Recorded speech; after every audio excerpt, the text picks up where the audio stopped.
Puntuales y para no alargar la cosa, empecemos. Primero que todo, buenas tardes a todos los asistentes. Para nosotros es muy valioso contar con su participación el día de hoy en esta charla, que vamos a presentar en conjunto el grupo de interés en oftalmología y el grupo de interés en neurología, así como el semillero de investigación en neurociencias del grupo Neuros de la Universidad del Rosario.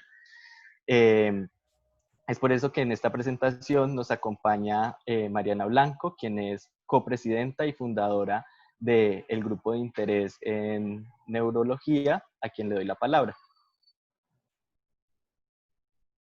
Tienes el micrófono Estás apagado, en, Mari. estás en mute. Bueno, muchas gracias, William, y sobre todo muchas gracias al Grupo de Interés en Oftalmología por esta iniciativa del bloque de epidemiología e investigación. El día de hoy nos acompaña el doctor Jesús David Charri, quien es médico de la Universidad del Rosario, es actualmente rural de investigación de la Universidad del Rosario, es coordinador del semillero de investigación Neuros de la Universidad del Rosario y pues sobre todo el día de hoy nos va a dar esta charla sobre metodologías y tipos de estudio. Entonces, Jesús, te damos la palabra. Bueno, muchas gracias, Mari. Gracias a William, a Carlos y al grupo de interés de oftalmología que son los partícipes de esto y los que llevan la iniciativa en todo este módulo de epidemiología. Entonces, sin más preámbulo, voy a compartirles la pantalla para empezar con la presentación.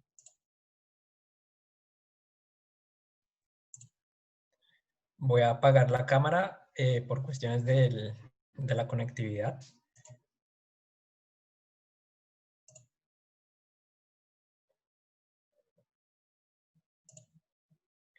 Ahí ya están viendo la pantalla grande. Sí, Willy. Sí, Jesús. Sí, Jesús, la vemos. Vale. Listo. Entonces el tema que vamos a tratar hoy es metodologías y tipos de estudio e investigación.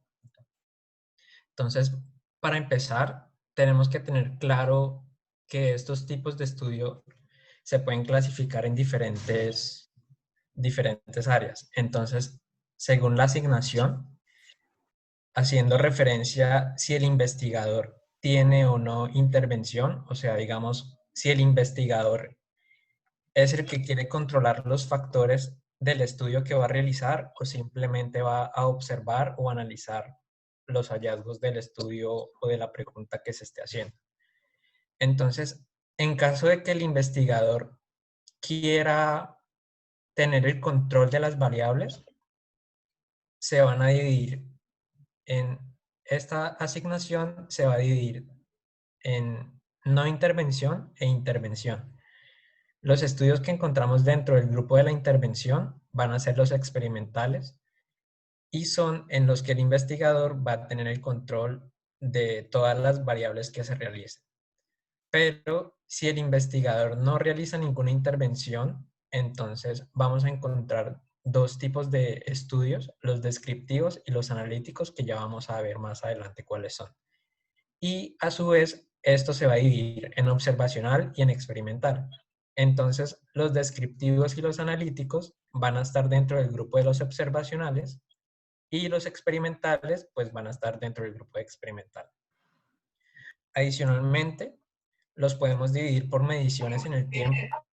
Entonces aquí vamos a tener en cuenta la línea de tiempo, ya sea hacia el futuro o hacia el pasado, no importa. O simplemente vamos a mirar, como por decirlo de alguna manera, fotografías en el tiempo, que serán los transversales, los fotografías, y el longitudinal, ya sea hacia adelante o hacia atrás, que va a ser como un seguimiento durante el tiempo. Adicionalmente, vamos a tener clasificaciones por tipo de fuente, ya sea primaria o secundaria. Con referencia a la fuente primaria, son todos esos estudios que se realizan con la fuente primaria siendo el paciente o las variables que quiero investigar. Y la fuente secundaria son principalmente estudios de revisión sistemática, revisión de la literatura y metaanálisis, que son tomados de información primaria, que son todos esos estudios de intervención o de observación que realizan los los investigadores. Y adicionalmente, tenemos los estudios por temporalidad. Entonces, aquí sí vamos a tener presente el tiempo y el momento en el que yo me encuentro. Denme un segundito. Entonces, me voy a centrar en el presente y todo lo que esté del presente hacia atrás va a ser retrospectivo. Y lo que esté del presente hacia el futuro va a ser prospectivo. Y adicionalmente vamos a tener los estudios transversales, que van a ser esos estudios que son fotografías a lo largo del tiempo. Entonces, adicionalmente, para hacer un poco más de énfasis, acá tenemos nuevamente los estudios divididos por categorías. Entonces, aquí abajo tenemos todo lo que es descriptivo y vamos a encontrar estudios de caso y series de casos, estudios ecológicos y estudios transversales. Pero hay que tener en cuenta que estos estudios de corte transversal pueden ser tanto descriptivos como analíticos, y pues ya vamos a ver más en detalle cuál es la diferencia entre un analítico y un descriptivo. Además de la descriptiva, vamos a tener la analítica, que son los estudios de cohorte, casos y controles, y pues los transversales, y la epidemiología experimental, que son los ensayos clínicos y ensayos comunitarios, que vamos a ver más adelante. Entonces, empezamos con los descriptivos. El descriptivo más sencillo, por decirlo de alguna manera, pero no menos importante, es el reporte de caso. Entonces, como ven en este ejemplo, lo que busca el reporte de caso es describir de manera detallada un paciente, una persona o una enfermedad que se haya dado y que realmente el conocimiento científico que hay alrededor de esa enfermedad o de ese caso sea o muy infrecuente o muy escaso, o quizás sea el primero que se describe. Entonces, digamos que tenemos unas herramientas que nos ayudan tanto a evaluar ese tipo de estudios, pero a la vez que podemos evaluarlos con esa herramienta, nos da los criterios para escribir o para aprender a escribir un ensayo o un reporte de casos. Entonces, esta es la estrategia de la herramienta de calificación del Joanna Briggs Institute, que se utiliza para mirar la calidad del reporte de caso. Entonces, podemos tomar como ejemplo esta herramienta para asimismo saber cómo escribir y qué es lo que debe tener mi reporte de caso para escribirlo de manera adecuada. Entonces, pues estas son las características que tiene ese estudio. Generalmente en los reportes de caso van 1 o 2 casos como máximo para que sea un reporte de caso. Ya de 3 casos en adelante encontramos la serie de casos, que es exactamente, o sea, la dinámica es exactamente la misma: describir un grupo de personas con una condición o una enfermedad X de manera detallada y secuencial, o sea, que vaya siguiendo la línea de tiempo. Entonces, si los pacientes presentaron X o Y enfermedad en el 2002, después que siguió en el 2003 y así sucesivamente. Entonces, digamos que algo muy frecuente que vamos a encontrar en la serie de casos son tablas con el número de pacientes y las descripciones que tiene cada paciente. Pero como ya lo mencioné previamente, la serie de casos es un reporte de casos, pero pues con muchos más pacientes. Digamos que no tiene un límite en el número de pacientes. La serie de casos puede ir desde 3 pacientes hasta 20, hasta 50. No hay un límite para decir hasta cuándo se acabaría la serie de casos. Seguimos con el estudio de corte transversal. Como les mencioné previamente, es un estudio que puede ser tanto descriptivo como analítico. Entonces, digamos que en el siguiente cuadro vamos a hablar primero del descriptivo. Entonces, el estudio de corte transversal descriptivo en lo que se va a enfocar principalmente es en mirar la prevalencia de una enfermedad o de una condición en la población general. Entonces, si yo quiero hacer un estudio descriptivo con esta población, lo que me voy a enfocar es en cuántos pacientes, por ejemplo, cuántos pacientes tienen cáncer. Entonces tenemos 1, 2, 3, 4, 5 pacientes con cáncer y no son fumadores. Entonces quiero mirar la prevalencia en los pacientes no fumadores que tienen cáncer. En este caso serían 5 pacientes de 20. Y ese es un estudio completamente descriptivo porque no estoy mirando ni asociaciones ni nada. Simplemente estoy mirando qué tan prevalente es el cáncer en los no fumadores. Algo contrario es el estudio de corte transversal analítico. En este estudio, en lo que me voy a enfocar es en comparar dos exposiciones o comparar dos factores que posiblemente haya encontrado, ya sea por cuestiones del azar o porque lo estaba buscando. Entonces, en este estudio, por ejemplo, con este ejemplo, quiero ver cuál es o sea, si el fumar se asocia con cáncer o no.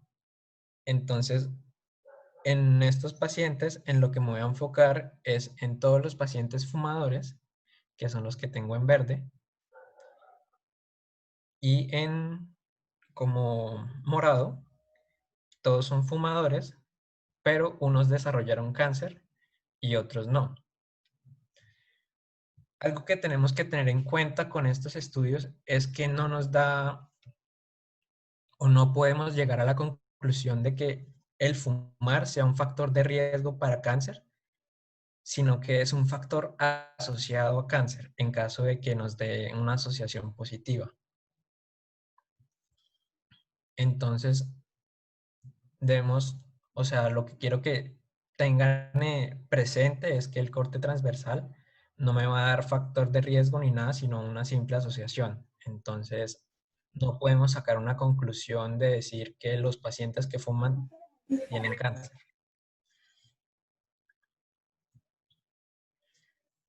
Por ejemplo, ya en este estudio, que es un casos y controles, que es un estudio analítico, aquí sí puedo decir como cuál es la causa de la exposición. Entonces volvamos al ejemplo del cáncer y los fumadores. Entonces digamos que los casos y controles siempre va a ser un estudio retrospectivo. Entonces yo voy a partir de la exposición, que sería fumar, no mentiras, la exposición que sería tener cáncer, y me voy a mirar hacia atrás cuáles fueron las posibles causas de que estos pacientes desarrollaran cáncer.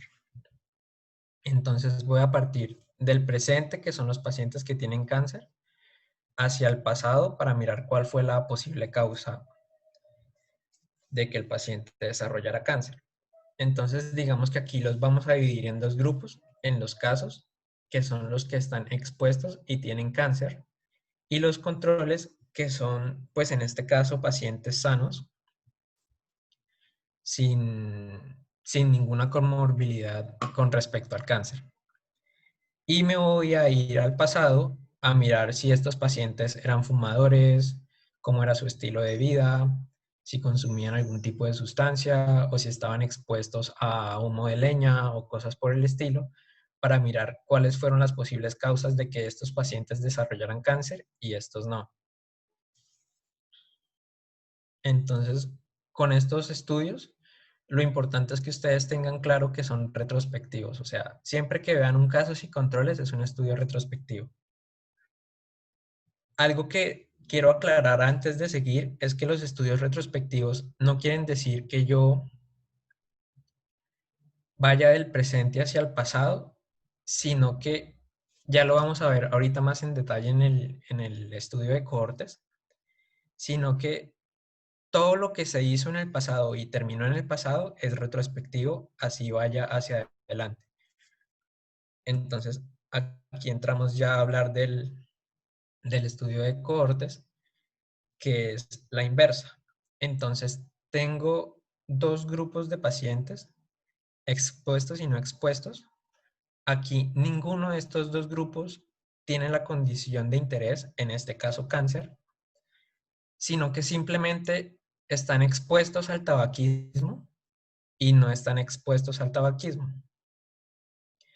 Entonces, yo sigo a estos dos grupos de pacientes en el tiempo y puedo llegar a la conclusión, en caso de que estos positivos resulten con cáncer, de decir, ok, si estos pacientes fumaban y los que presentaron cáncer fueron mayor a los que no presentaban cáncer, yo puedo decir que estos pacientes fumadores desarrollaron cáncer. O sea, puedo ya dar una asociación y un factor de riesgo de, pues en este caso, de la aparición de cáncer. Dentro de estos estudios tenemos tres tipos de estudios de cohortes, dependiendo del tiempo. Entonces, como lo mencioné previamente, pueden ser retrospectivos, o sea, pueden empezar en el 2003 y terminar en el 2009, pero como esos años ya pasaron, siguen siendo retrospectivos. Pueden ser prospectivos, o sea, empezar hoy y terminar en el 2022. Y como yo voy haciendo un seguimiento en el futuro, son estudios prospectivos. O pueden empezar en el pasado, por ejemplo, empezar en el 2018, que todavía esté corriendo el tiempo y yo todavía estoy mirando esos pacientes y el estudio termina en el 2025. Entonces, ese tipo de estudio de cohortes es un ambispectivo, que empieza en el pasado, pero termina en el futuro. Digamos que el estudio más reconocido de cohortes es el estudio Framingham, que es el encargado de mirar el riesgo coronario en los pacientes. Y ya finalmente tenemos los estudios experimentales, que son estudios dependiendo de lo que quiera el investigador. Principalmente son estudios controlados, son estudios costosos y pueden estar divididos en aleatorizados y no aleatorizados. Y estos aleatorizados pueden ser estudio de 4 fases o un ensayo clínico aleatorizado. Digamos que principalmente la diferencia entre estos dos es que en el estudio de las fases, lo que se busca principalmente son nuevos tratamientos o, por ejemplo, lo que estamos viviendo ahora, el desarrollo de la vacuna, como es un componente nuevo, se tiene que hacer en 4 fases. La primera fase es la de farmacodinamia y seguridad. Entonces se realizan voluntarios sanos, a los cuales yo les aplico la nueva molécula y miro a ver si la molécula es segura en los pacientes sanos o, por ejemplo, si los pacientes desarrollan algún tipo de efecto adverso debido a esa nueva molécula. Entonces, en caso de que esa nueva molécula sea segura, van a pasar a la fase 2. Y aquí, en esta fase 2, ya van a evaluar la efectividad y la seguridad en pocos casos, o sea, en pacientes que tengan el virus. Aquí también voy a mirar que esa vacuna sea segura, voy a empezar a mirar un poco la dosis, la efectividad en los casos, o sea, qué tan eficaz es para contener el virus. Y una vez pase esa fase 2, van a seguir a la fase 3, que es la fase antes de salir al mercado, que es para mirar las dosis, pero aquí solamente tengo pacientes enfermos. Digamos, acá en esa fase 3 solamente voy a contar con pacientes que tengan el virus. Aquí voy a seguir mirando la dosis, la efectividad de la vacuna y una vez aprobada, esa vacuna sale al mercado, la fase 3 queda finalizada y la fase 4 es más o menos en el primer, segundo año de que la vacuna está en el mercado y lo que se mira es la seguridad y la eficacia a largo plazo. Entonces, que esta vacuna no me vaya a producir ningún efecto adverso a largo plazo y cosas por el estilo. También contamos con ensayos clínicos aleatorizados que no van a requerir de estas 4 fases. Entonces, por ejemplo, son ensayos clínicos en los cuales yo quiero comparar la efectividad de un medicamento o de una terapia frente a otra. Entonces, digamos que en estos ensayos clínicos, lo que los diferencia de estos no aleatorizados, pues es la aleatorización. Entonces, digamos que al yo aleatorizar la población, puedo tener la certeza de que los dos grupos son equiparables y voy a estar minimizando la aparición de sesgos, ya sea de selección principalmente.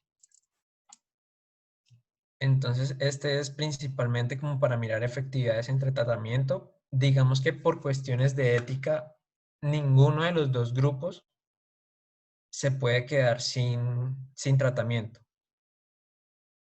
A lo que me refiero es que, por ejemplo, estoy midiendo la eficacia de un nuevo medicamento, pero ya tengo un medicamento en el mercado, entonces separo dos grupos, uno con el nuevo medicamento y el otro grupo no le puedo dar placebo, sino que por aspectos éticos le tengo que dar el medicamento que ya está aprobado en el mercado.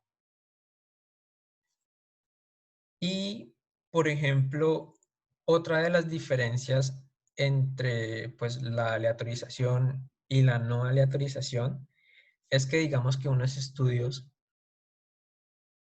dependiendo del tipo de intervención que quiera hacer el investigador, pues no va a ser posible o no va a ser fácil mantener como esa aleatorización, ya sea o por aspectos éticos o por el tipo de terapia. Digamos que dentro de una de las revisiones que hicimos con el grupo fue acerca de terapia asistida con animales.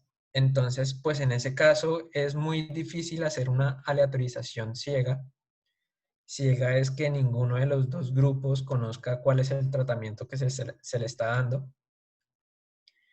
Porque, pues, o sea, bien o mal, la persona se iba a dar cuenta que no estaba o en terapia con el perro, o en terapia con el caballo, o pues con el animal en cuestión. Entonces, digamos que esos estudios eran difícil mantener el cegamiento para todos los participantes, entonces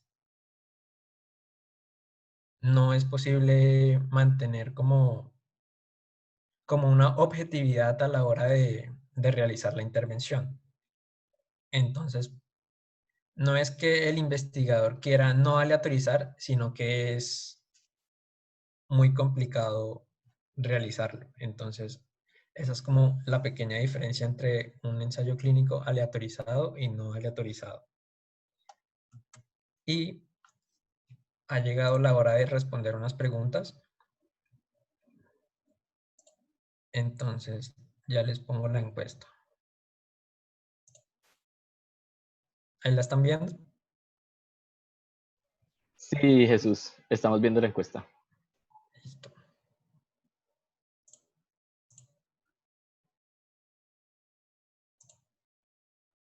Entonces ya pueden votar. Entonces, la primera pregunta es: selecciona el estudio de preferencia para mirar prevalencias. Y la segunda es: ¿cuál de los siguientes es un estudio analítico?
Listo, entonces acá tenemos las respuestas.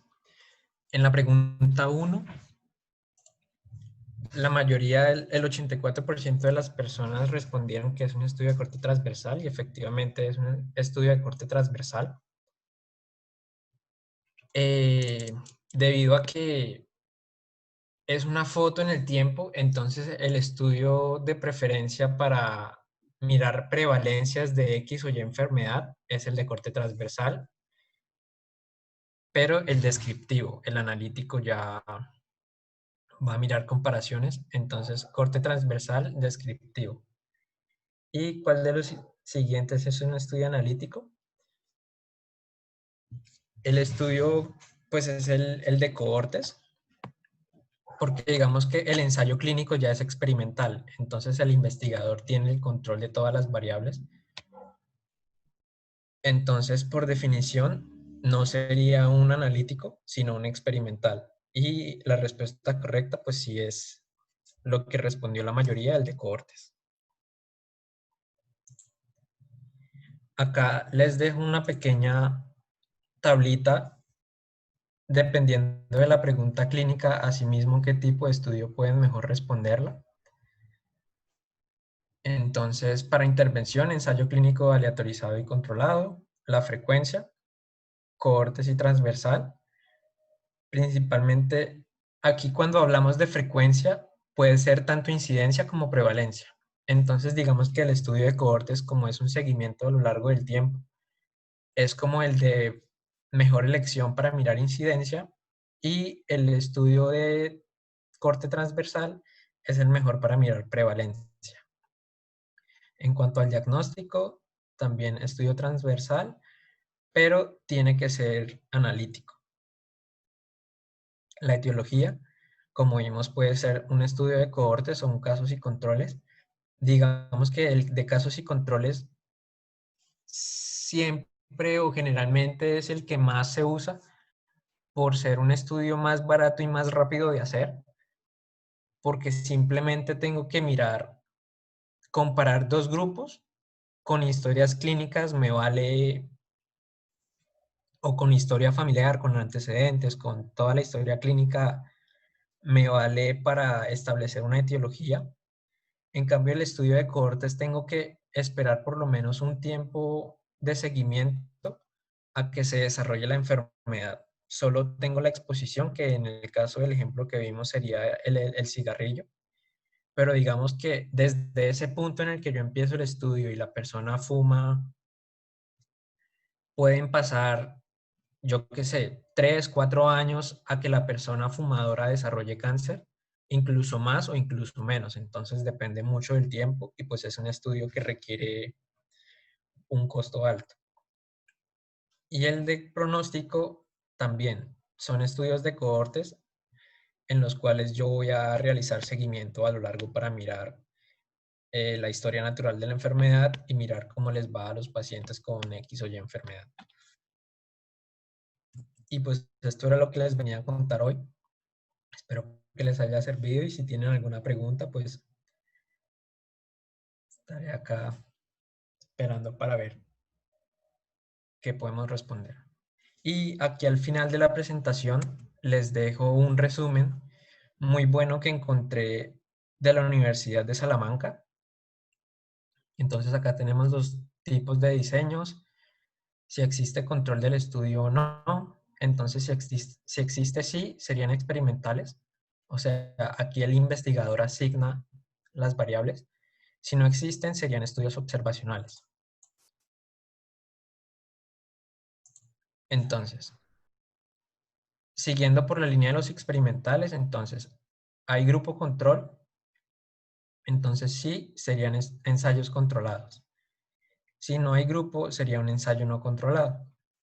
Dentro de los ensayos controlados, como vimos, hay un cuasi experimental y un clínico. Entonces, la asignación de los grupos fue aleatoria, sí, entonces es un clínico aleatorizado, y si no hubo aleatorización, pues es un cuasi experimental.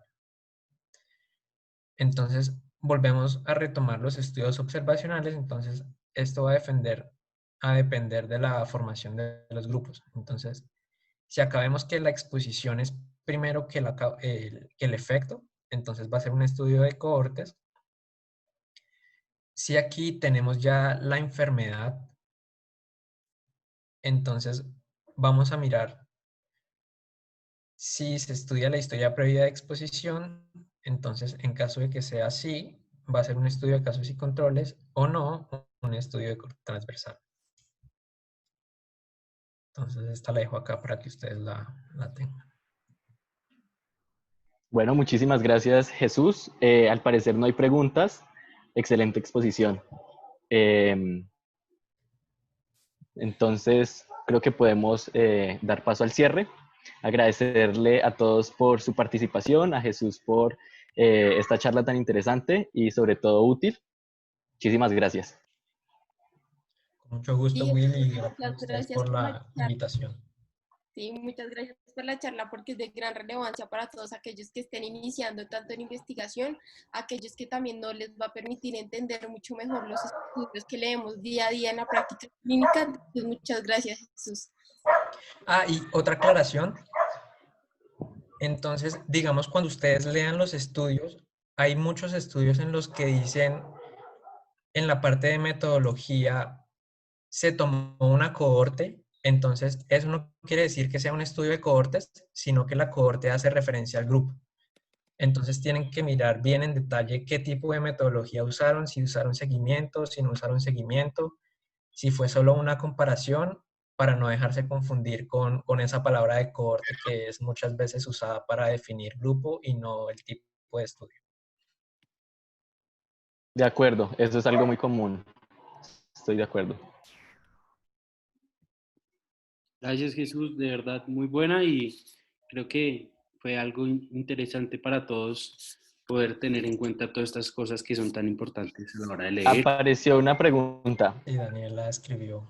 A mí me gustaría hacer una pregunta. Si yo estoy leyendo aparentemente un ensayo clínico aleatorizado, pero en la metodología del artículo no especifican que se realizó una aleatorización, ¿automáticamente se convierte en un cuasi experimental?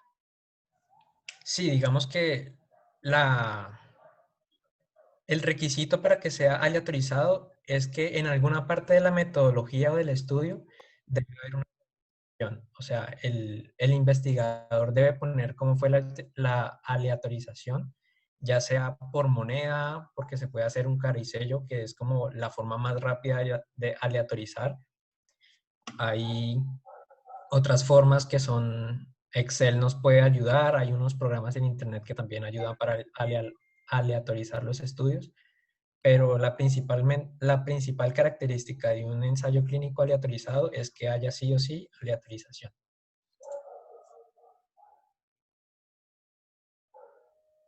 Okay. Muchas gracias. Bueno, entonces... Bueno, entonces sin nada más que agregar, muchísimas gracias a todos.